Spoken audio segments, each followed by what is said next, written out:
इसका कारण बेरोजगारी, महंगाई, डर, यह है। तो इसलिए इस यात्रा में हमने भारत जोड़ो न्याय यात्रा, न्याय शब्द जोड़ दिया है। अब 2-3 तरीके के अन्याय देश में हो रहे हैं। ये आपने जो स्वेटर पहना है, ये कितने का खरीदा आपने? नहीं, आपसे पूछ रहा हूं। हाँ, ये आपने 1000 रुपए का खरीदा। इसमें आपने जीएसटी कितनी दी? 18%। 18%। हाँ, ठीक है। तो इसमें आपने 1000 रुपए पे 12% कितना हुआ? 120 रुपए आपने दिए। आपकी आमदनी क्या है? आमदनी क्या है आपकी? हाँ, महीने का बता दो, साल का बता दो। महीने का 50,000 रुपए इनकी आमदनी, और इन्होंने 15% जीएसटी इस शर्ट पे दी। अब यही शर्ट अगर अदानी खरीदता, यही शर्ट अगर 1000 रुपए की शर्ट हो जाके मार्केट में खरीदे, वो कितनी जीएसटी देगा? वो भी इतनी देगा जितनी आपने दी। आपकी आमदनी 50,000, उसकी आमदनी कितनी? 50 करोड़। क्या बोल रहे हो भाई? अरबों में। तो अरबपति उतनी ही टैक्स दे रहा है जितना गरीब दे रहा है। वो 1 लीटर पेट्रोल खरीदता है, वो शर्ट खरीदता है, वो पैंट खरीदता है, वो जूता खरीदता है। जितनी जीएसटी आप देते हो उतनी वो देता है। अब उसके बाद क्या होता है? जीएसटी का पैसा आपके जेब में से जाकर सरकार के पास जाता है। अब सरकार क्या कर रही है? आपका जीएसटी का पैसा जो जा रहा है, इंफ्रास्ट्रक्चर बनता है तो अदानी को देती है, एयरपोर्ट बनता है तो अदानी को देती है, पोर्ट बनता है तो अदानी को देती है, खदान दे दिया अदानी को, आदिवासियों की जमीन छीन ली। तो आप जीएसटी भर रहे हो, आपकी जीएसटी का पैसा वही 2-3 अरबपतियों को जा रहा है। भैया मुझे ये फोन दिखाओ, ये मेड इन चाइना फोन है, वीवो का है, मेड इन चाइना है ना, मेड इन इंडिया तो नहीं है ना। तो इस फोन में से हिंदुस्तान के युवाओं को रोजगार मिला ना? किसको मिला रोजगार? चाइना को। अब इस फोन को हिंदुस्तान में कौन बेचता है? अदानी और अंबानी। तो चाइना के युवाओं को फायदा मिल रहा है, रोजगार मिल रहा है, और किसको फायदा मिल रहा है? अदानी और अंबानी को। नुकसान किसका हो रहा है? नुकसान हिंदुस्तान के जो छोटे व्यापारी हैं उनको हो रहा है, जो स्टूडेंट्स को हो रहा है, युवाओं को हो रहा है। क्यों? क्योंकि यहां पे जॉब नहीं मिल रही। तो यह हुआ आर्थिक अन्याय। आप लोग महंगाई से हो, आप लोगों को रोजगार ना मिले, चाइना का माल यहां बिके, अदानी को उसका फायदा मिले, अंबानी को उसका फायदा मिले, चाइना के माल का जो फायदा हो उनकी जेब में जाए, और बाकी चाइना की कंपनी को और चाइना के स्टूडेंट्स को, चाइना के युवाओं को। तो यह हुआ आर्थिक अन्याय। उसके बाद बीजेपी ने नोटबंदी, जीएसटी लागू की। जीएसटी का मैंने आपको समझाया। नोटबंदी से यहां किसी को फायदा हुआ? किसको फायदा हुआ? अदानी जी को। तो पूरा सिस्टम 3-4 लोगों के लिए चलाया जा रहा है। आप किसी भी छोटे दुकानदार से पूछ लो, किसी भी छोटे बिजनेस वाले से पूछ लो, वो आपको बताएगा जीएसटी और नोटबंदी हथियार हैं। हथियार हैं, हमें मारने के हथियार हैं। कोई भी इंडस्ट्री देख लो आप, पावर इंडस्ट्री देख लो, डिफेंस इंडस्ट्री देख लो, स्वास्थ्य की इंडस्ट्री देख लो, रिटेल देख लो, एयरपोर्ट देख लो, कोई भी देख लो, उसमें आपको यही 4-5 लोग दिखेंगे। चुने हुए लोग देश का पूरा फायदा उठा रहे हैं, बाकी जनता देखती जा रही है, महंगाई से दब रही है। तो यह हुआ आर्थिक अन्याय। अब मैं थोड़ा सामाजिक अन्याय की बात करता हूं। देश में कितने पिछड़े लोग हैं, पिछड़ी जात के कितने लोग हैं, कोई जानता है? नहीं। ये कह रहे हैं 36, मैं कहता हूं नहीं। हाँ, 90% भी नहीं है, 50% है। देश में पिछड़ी जात के 50% लोग हैं, ठीक है। दलित कितने हैं? नहीं। कितने हैं? 16%, ठीक है। 50 में 16 कितना हुआ? 50 प्लस 16 कितना हुआ?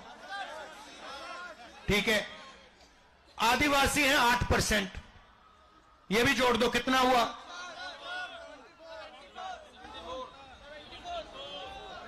74, ठीक है।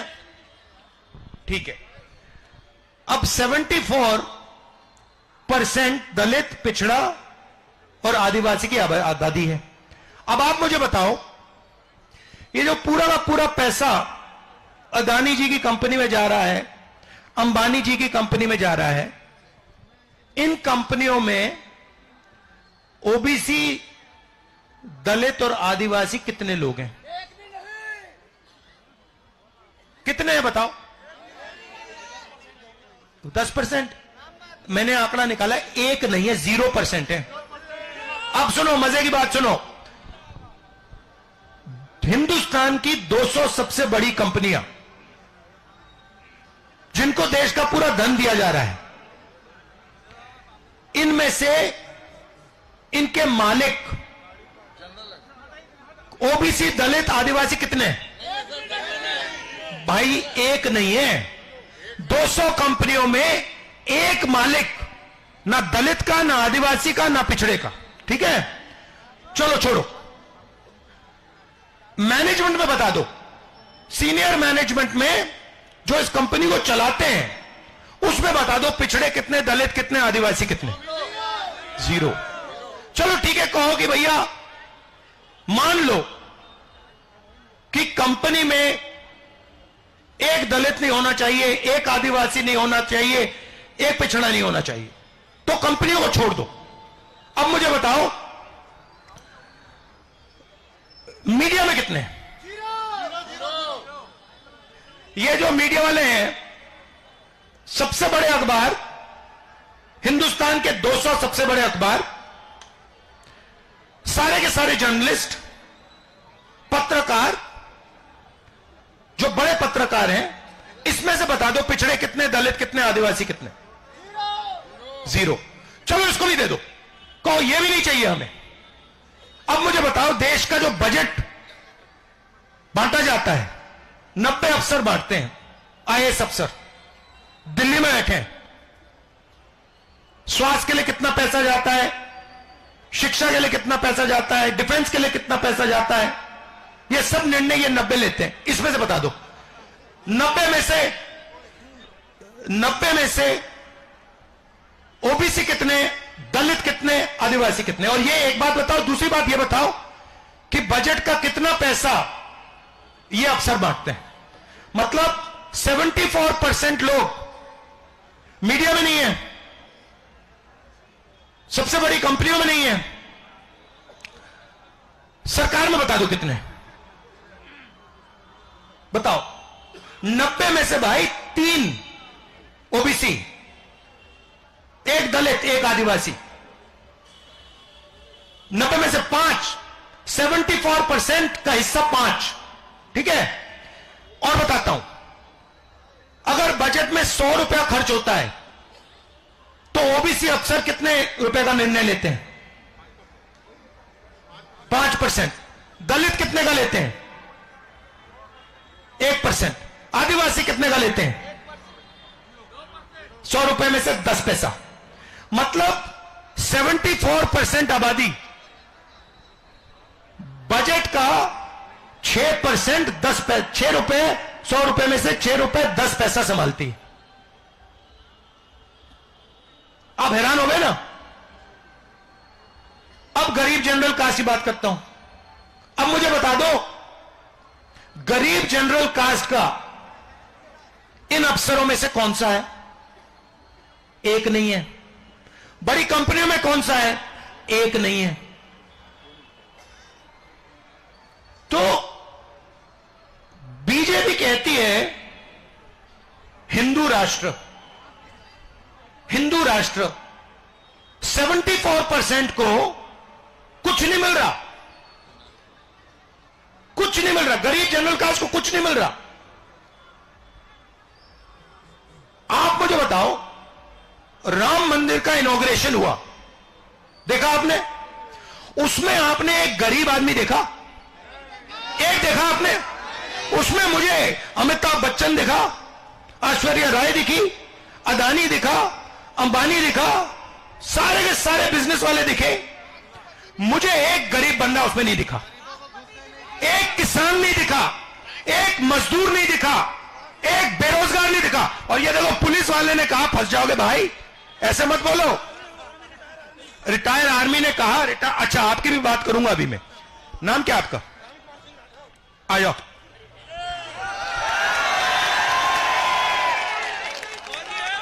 आ जाओ, आ जाओ, बैठ जाओ यहां पे।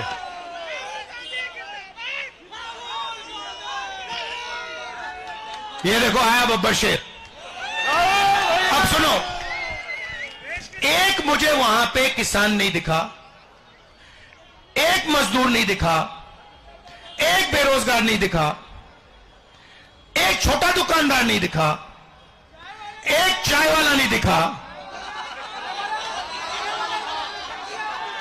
और सारे के सारे जो अरबपति हैं वो दिखे। और वहां पे वो बड़े लंबे लंबे मीडिया को भाषण दे रहे हैं। अंबानी जी दे रहे हैं, अदानी जी दे रहे हैं, उनकी बीवी दे रही है, उनके बच्चे दे रहे हैं। आपने देखा होगा भाइयों, ये 74% जो है ना लोग, और इसमें आप 2-3%, 4%, 5% जनरल कास्ट के गरीब लोगों को जोड़ दो, इनका इस देश में कुछ नहीं बचा। इनको बस या थाली बजानी है या मोबाइल फोन दिखाना है, घंटा बजाना है, ताली बजानी है, और भूखा मरना है। ठीक है? अब आप पूछोगे भैया, आप पूछोगे मुझसे कि भैया आप भाषण कर रहे हो, ये आपका मीडिया में भाषण क्यों नहीं आता? मीडिया में 24 घंटे नरेंद्र मोदी जी दिखेंगे, अंबानी जी दिखेंगे, अदानी जी दिखेंगे, रामदेव बाबा दिखेंगे, राहुल गांधी नहीं दिखेगा। क्यों? क्योंकि राहुल गांधी ये बात करता है।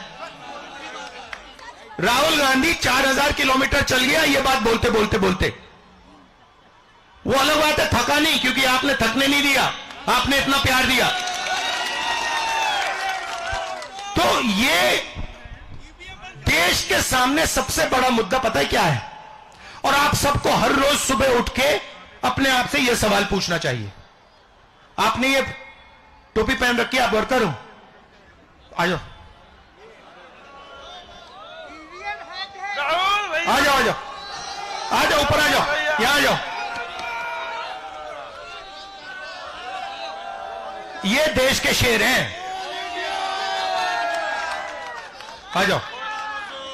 कोयला मजदूर, कोयला मजदूर। अब सुनो, देखो, तो इनके बारे में, कोयला मजदूर के बारे में आपने मीडिया में कभी देखा? कभी देखा आपने? मीडिया वालों ने कभी इनको इंटरव्यू दिया? नहीं दिया। जो एक्स आर्मी वाले हैं उनको कभी देखा आपने मीडिया में? भैया इनकी है ही नहीं। अब मैं आपको अग्निवीर समझाता हूं, आपको समझ नहीं अग्निवीर योजना, मैं समझाता हूं आपको। पहले क्या होता था, ये एक्स आर्मी के हैं, ये एक्स आर्मी के हैं। कब गए आर्मी में आप? मैं 2004 में गया। ये 2004 में गए। आप क्यों गए? देश सेवा करना था, जज्बा था, भारत माता की सेवा करना था। तो इनके दिल में आग जली थी देश प्रेम की, देशभक्ति की, इसलिए ये गए। अच्छा भैया, कौन से बॉर्डर पे गया? मैं कम्युनिकेशन आईटी में सिग्नल में था, कंप्यूटर ऑपरेटर था। ये कंप्यूटर ऑपरेटर का काम किया। जब ये निकले, आर्मी ने इनसे कहा, कब निकले आप? मैं फरवरी 2020 में। ये 2020 में रिटायर हुए। आर्मी ने इनसे कहा देखिए भाई, आपने हमारे लिए सेवा की है, आपके दिल में देशभक्ति है, हम आपकी रक्षा करेंगे, आपको पेंशन देंगे, आपकी देखभाल करेंगे। ठीक है। अब अग्निवीर योजना लाते हैं। अग्निवीर योजना में यही जो इनके दिल में भावना थी वो खत्म हो गई। वही सब अग्निवीरों के दिल में है, मगर उनसे बताया जा रहा है, उनको बताया जा रहा है कि भैया देखो, आप आओ, आप 4 साल काम करो, ठेके पे काम करो। यह ठेका शब्द जो आपने प्रयोग किया है बहुत जरूरी शब्द है। ठेके पे काम करो, 4 साल बाद अगर 4 लड़के आए, 3 को हम आउट कर देंगे और 1 को रखेंगे। अगर युद्ध होता है या बॉर्डर पे किसी अग्निवीर को छाती में गोली लगती है, वो शहीद हो जाता है, तो अग्निवीर को शहीद दर्जा नहीं दिया जाएगा। बात समझ आई? मतलब हिंदुस्तान में 2 तरीके के शहीद बना दिए। एक गोली खाएगा, उसको शहीद का दर्जा दिया जाएगा। दूसरा गोली खाएगा, शहीद होगा, उसको कहा जाएगा भैया तू शहीद नहीं है। मतलब जो ठेकेदारी पूरे देश में फैला रहे हैं ये लोग। अच्छा, ठेकेदारी और ये जो कॉन्ट्रैक्ट लेबर कौन करता है? कॉन्ट्रैक्ट लेबर कौन करता है, पहले मुझे ये बताओ। हाँ? अरे नहीं भाई, कॉन्ट्रैक्ट लेबर 74% वाले लोग करते हैं। आप जाओ, कोई लिस्ट निकालो कॉन्ट्रैक्ट लेबर की, मैंने निकाली है। कॉन्ट्रैक्ट लेबर का लिस्ट निकालो, उसमें नाम देखो, उसमें आपको दिखेगा ओबीसी, दलित, आदिवासी और 2-3 गरीब कास्ट के जनरल लोग मिलेंगे। तो इन्होंने क्या किया, इन्होंने आर्मी को 2 भाग में बांट दिया। एक अग्निवीर में 2 पार्ट बना दिए। एक हुआ कॉन्ट्रैक्ट लेबर, मजदूर, जिसको आप उठा के फेंक सकते हो, उसका नाम है अग्निवीर। उसमें पता है कौन लोग जाएंगे? 74%। उसमें गरीब लोग जाएंगे, उसमें 74% जाएंगे। उनको कहा जाएगा भैया देखो, 3 साल आपने काम किया, 4 साल काम किया, बाहर आउट, निकलो यहां से। पूर्व सैनिकों को गार्ड बना रहा है। जाओ, निकलो यहां से, तुम्हारी अब जरूरत नहीं है, तुम जाके देश में मजदूरी करो।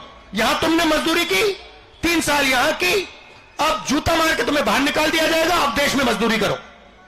और वही जो 2-3% वाले लोग हैं, उनको वहां पे परमानेंट जॉब मिलेगा और वो शहीद होंगे, उनको शहीद का दर्जा मिलेगा। और बाकी लोग अगर शहीद हो गए, उनको कुछ नहीं मिलने वाला। तो हिंदुस्तान को 2 पार्ट में बांटा जा रहा है। एक है 2-3% जिसके हाथ में मीडिया, जिसके हाथ में कोर्ट्स, जुडिशरी, सेना, पुलिस, बड़े बड़े बिजनेस। अच्छा, और बताता हूं, प्राइवेट अस्पताल देख लीजिए, 200 सबसे बड़े प्राइवेट अस्पताल। जब आप बीमार होते हो, आपको वहां जाना पड़ता है, एक्सरे, एमआरआई सब होता है, आपके जेब से पैसा निकलता है। अच्छा, ये बता दो, बाकी सब छोड़ दो, कहो ठीक है भैया, हम दलित हैं, हम आदिवासी हैं, हम पिछड़े हैं, ये हमें नहीं चाहिए। प्राइवेट अस्पताल के मालिक ओबीसी, दलित, आदिवासी कितने? 0। अपोलो का मालिक, एस्कॉर्ट्स का मालिक, मेदांता का मालिक, मैक्स का मालिक, सब चेक किया भाई। मैंने नाम देख देख के चेक किया है भैया, मैं ढूंढ लूं एक दलित को, एक आदिवासी को, एक पिछड़े को मिल जाए मुझे यहां, मैं उससे मिलना चाहता हूं। तू कैसे घुस पड़ा? क्या किया तूने? जादू से तू इस सिस्टम में कैसे घुसा? मैं पूछना चाहता हूं, मैं ढूंढ रहा हूं उसको, अभी तक नहीं मिला। प्राइवेट अस्पताल में नहीं है, चलो छोड़ो। आप ये कहो प्राइवेट अस्पताल भी नहीं चाहिए हमें, हम भूखा मरना चाहते हैं, ये भी कह दो। अब मुझे बताओ, कॉलेजेस और यूनिवर्सिटीज, सबसे बड़े कॉलेज यूनिवर्सिटी जो है प्राइवेट, वो कर्नाटक में नाम क्या है उसका? अलंकार, नाम क्या है कर्नाटक में बड़ा वो जो है द बिग यूनिवर्सिटी? महिपाल। ऐसी बड़ी बड़ी यूनिवर्सिटियां हैं, इसमें बता दो, इसके मालिक बता दो, दलित आदिवासी पिछड़े कितने? 0। तो क्या कर रहे हो आप लोग? मुझे समझ नहीं आ रहा।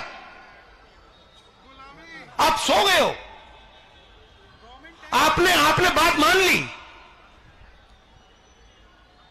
आप हार मान गए,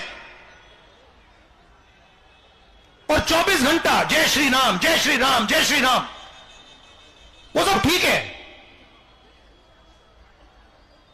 मगर आपके जेब से रोज पैसा छीना जा रहा है, निकाला जा रहा है, आप भूखे मर रहे हो। पिछले, अगर मैं यहां 100 साल पहले आता और मैं पूछता भैया नशा किन चीजों से होता है, आप मुझे क्या बताते? शराब और गांजा, चरस। और नशे का मतलब क्या होता है? नहीं, नशे का क्या मतलब होता है? नशे का मतलब जो जिंदगी है उससे उस व्यक्ति का ध्यान उतर गया, नशा वो होता है। सही?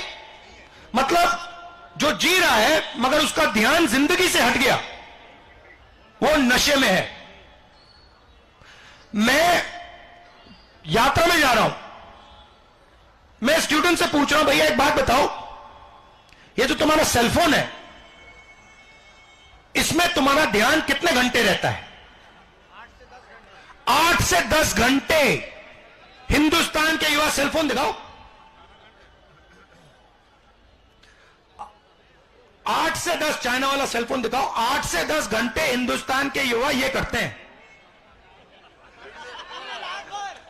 ये कर रहे हैं रात भर 24 घंटा यही करते हैं। मतलब ये नशा नहीं हुआ क्या? ये 21वीं सदी का नशा है और क्या है? ये सबसे खतरनाक नशा है। और नशा आपको क्यों लगाया जा रहा है मैं बता देता हूं।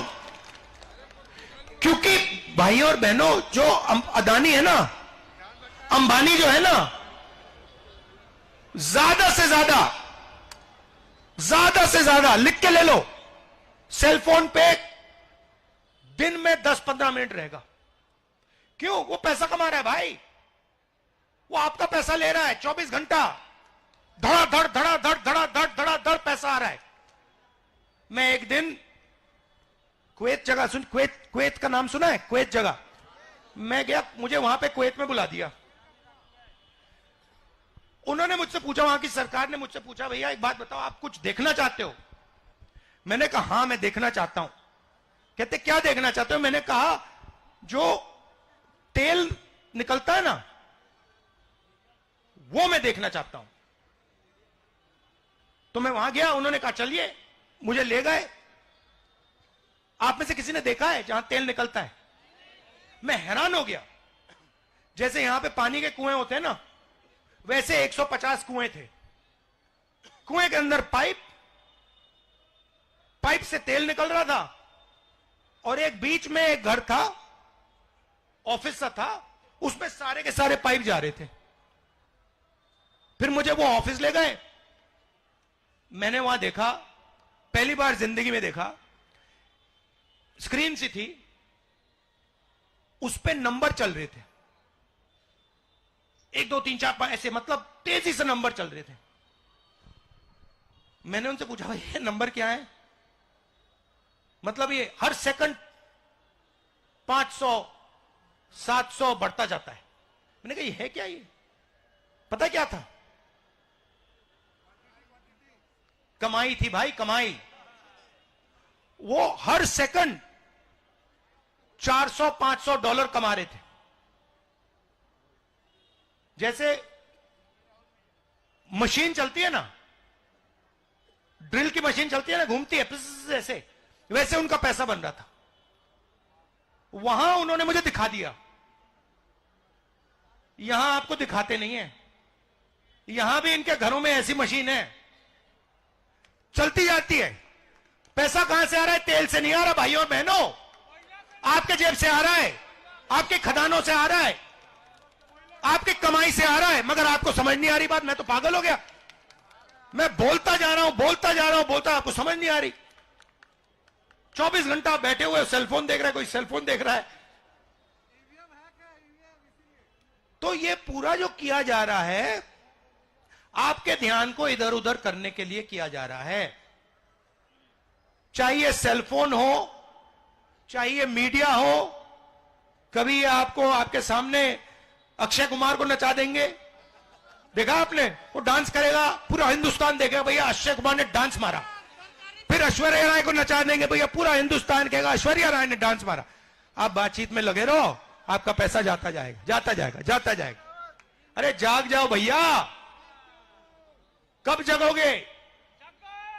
नहीं अभी नहीं जगे, मैं जाऊंगा फिर से सेलफोन पे चले जाओगे, फिर से सेलफोन पे चले जाओगे, कहोगे राहुल गांधी चला गया, चलो सेलफोन देखते हैं, ऐश्वर्या राय देखते हैं, शाहरुख खान को देखते हैं। और ये बेचारा जो है, ये अपनी पूरी जिंदगी काम करेगा। इसके बच्चे क्या करते हैं? कोल इंडिया में है। आप कोल इंडिया में, आपके बच्चे क्या करते हो? मेरा लड़का बीटेक कर रहा है। बीटेक कर रहा है। हाँ। अब देखो, बीटेक करने में आपने प्राइवेट यूनिवर्सिटी को कितना पैसा दिया? कम से कम 5 लाख दे दी। 5 लाख रुपए आपके जेब से मिले। आपको क्या लगता है, आपके बेटे को रोजगार मिलेगा? कुछ रोजगार नहीं मिलेगा। मोदी जी कहते हैं कि विकास विकास, मेरा लड़का बीटेक करके आज कुछ नहीं कर पा रहा है और बोलते हैं कि रोजगार देने, पकौड़ा बेचने के लिए तो बोलते हैं, और क्या बोलेंगे वो। अब सुनिए, अब सुनिए बात। मैं आपको पूरा डिजाइन समझाता हूं। कोल इंडिया पब्लिक सेक्टर यूनिट है, आप बात समझे नहीं। ये कोल इंडिया किसका है? नहीं, सरकार का नहीं है।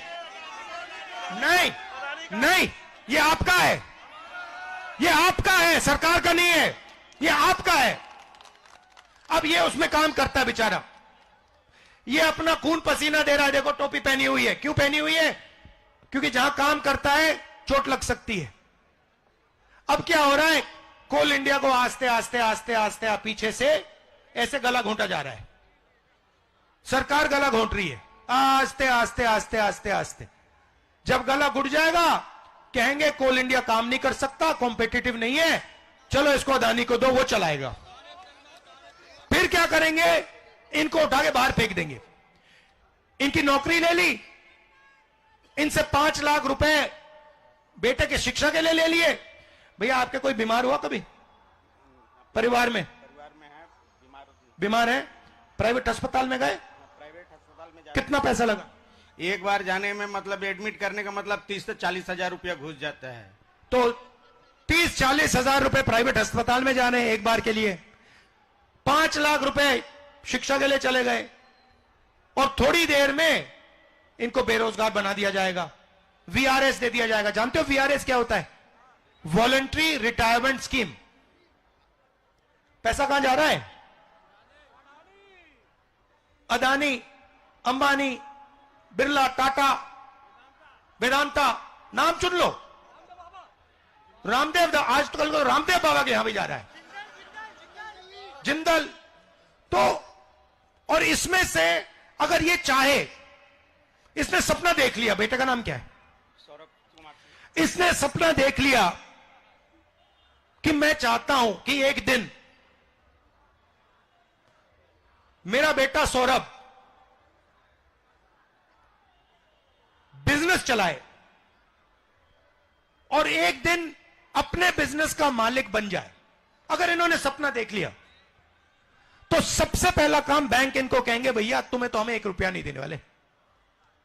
सीधा पैसा किसका? जीएसटी से आया, आपका पैसा पब्लिक सेक्टर बैंक में गया, आपको कहते हैं आपको नहीं मिलेगा।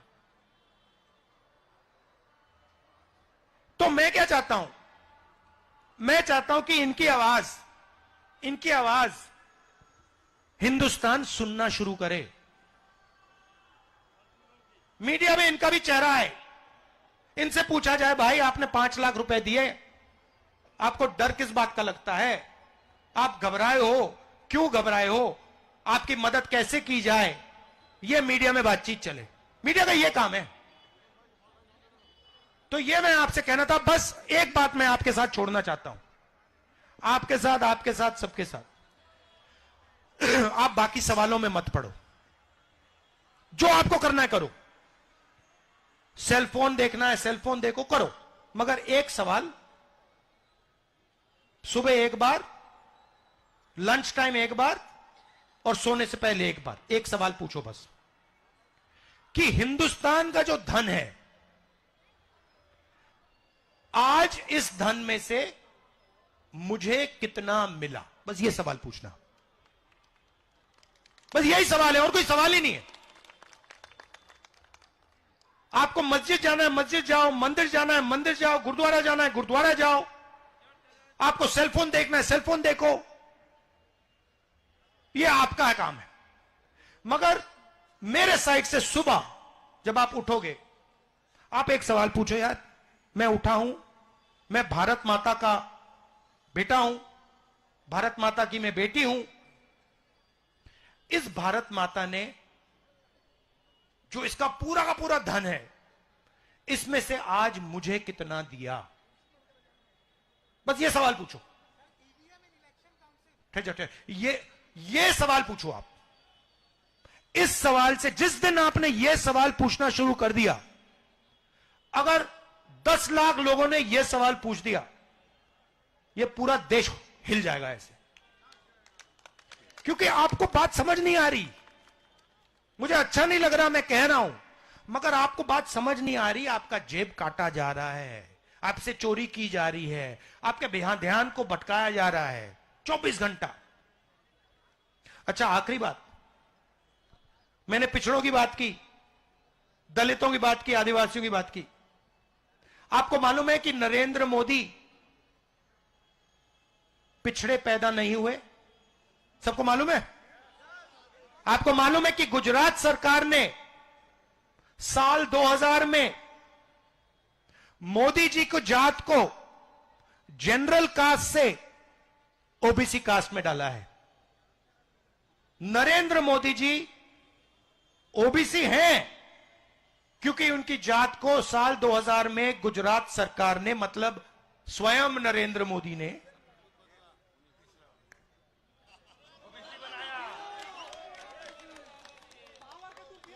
अब आप कहोगे हां ठीक है, मोदी जनरल कास्ट का है, राहुल गांधी भी ओबीसी नहीं है, सही बात है, मगर मुझे अन्याय अच्छा नहीं लगता। मुझे अन्याय अच्छा नहीं लगता जब मैं देखता हूं कि मेरा यहां भाई है, ये आर्मी में जनरल नहीं बन पाया, ये आर्मी का चीफ नहीं बन पाया, या ये कोल इंडिया में बैठा है और ये कोल इंडिया का मालिक नहीं बन पाएगा, चाहे कितना भी काम कर ले ये नहीं बन पाएगा। मेरे दिल में गुस्सा आता है, इरिटेशन होती है, ये क्यों हो रहा है? तो ये मेरी आदत है, मुझे अन्याय अच्छा नहीं लगता। तो ये मैं आपसे कहना चाहता था, आपने इस यात्रा की मदद की, आप आए, आपने बात सुनी, इतना प्यार दिया, नफरत के बाजार में मोहब्बत की दुकान खोली, इसके लिए दिल से आपका धन्यवाद। अच्छा, आप कुछ कहना चाहते हैं? जी सर। सेना के बारे में। मैं, राहुल जी बैठे हैं और आप सब लोग को बताना चाहता हूं कि जो हाल सैनिक का किया है अग्निवीर बना के, वही हाल पूर्व सैनिकों का कर दिया है सिक्योरिटी गार्ड बना के। आज बीजेपी का नेता बोलते हैं कि मेरे ऑफिस में सिक्योरिटी गार्ड लगो, उसको शर्म नहीं आता? एक देशभक्त आदमी को सिक्योरिटी गार्ड ड्यूटी के लिए बोलते हैं। राहुल जी हमेशा फौज के बारे में, फौज के सम्मान के बारे में हमेशा बोलते हैं, लेकिन उनकी आवाज को दबा दिया जाता है, उनका सुनता नहीं। एक वक्त आएगा जो राहुल गांधी हम सबके साथ खड़े होंगे और सबके साथ खड़े हैं। देश के प्रधानमंत्री राहुल गांधी बनेंगे और देश के गरीबों का उद्धार करेंगे। राहुल जी, मैं एक सवाल आपको छोड़ना चाहता हूं। जो छत्तीसगढ़ में भर्ती सरकारी नौकरी में चलता है, उनमें आम परीक्षार्थियों या आम लड़कों जो 20-22 साल सर्विस करके जो 20-22 साल के लड़के हैं वो कंपटीशन लड़ते हैं। वो सैनिक को मत लड़वाइए। उनके लिए अगर पोस्ट है तो सैनिक में ही कंपटीशन होना चाहिए। हम सैनिक को मिल जाएगा। हम लोग का शिक्षक भर्ती में 12,000 पोस्ट 1200 पोस्ट खाली था, जिनमें पूरा खाली गया। और उनमें अगर हमको शिथिलता दी जाए, बीएड कर लिए हैं लेकिन टेट में थोड़ा शिथिलता दे दिया जाए तो हम टीचर बन के एक अच्छा पढ़ा सकते हैं और देशभक्ति की भावना जगा सकते हैं, संविधान के बारे में समझा सकते हैं। ये नकली मोदी जी का नियत और नियत दोनों ठीक नहीं है। इसी आशा के साथ नफरत छोड़ो, भारत जोड़ो। जय हिंद, जय भारत, जय छत्तीसगढ़। ये इन्होंने बहुत अच्छी बात बोली है। ये मैंने नहीं बोली, भूल गया। नहीं, गलती मैं करता हूं भैया। मैं मोदी जी नहीं हूं कि कभी गलती नहीं करता हूं, मुझसे गलती हो जाती है। मैं आप जैसा हूं। तो इन्होंने बात बिल्कुल सही बोली। जो सरकारी नौकरियां हैं जो खाली पड़ी रहती हैं,